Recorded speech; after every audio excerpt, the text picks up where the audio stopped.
Bağışlar koruğa Gap gelede ayta verse teliga Karvanları cınar uzağı yakı karan çoluğu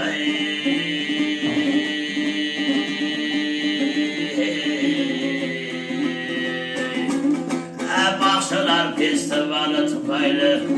Mimon buldu Harazım'ın iyiliği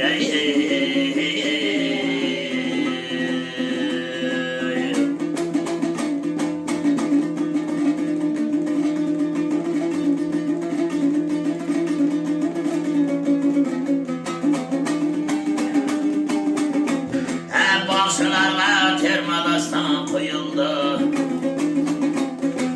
Düşman adam kabakları yıldı Dördüncü festival oldu yay Harazım'ın yerinde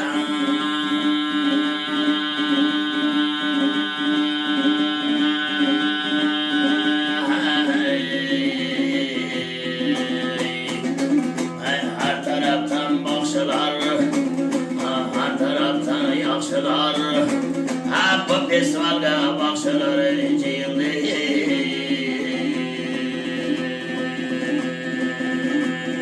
Hoş gelipsiz bu festivalga Harazım'ın xivasıga bakışlar Oyla oyla boy boldu Benim boy boldu Çobanının makanı sırı sırı koy boldu Bağışlar dördüncü festivali Xivayir'de katta bugün toy boldu Nimancanlar türgevetin marhamat Bugün Tilaymanaya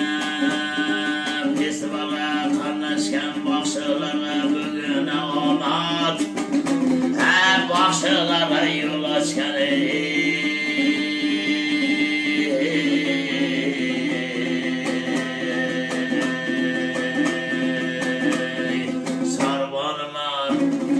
Sarvanıma yurtbaşıma min rahmeti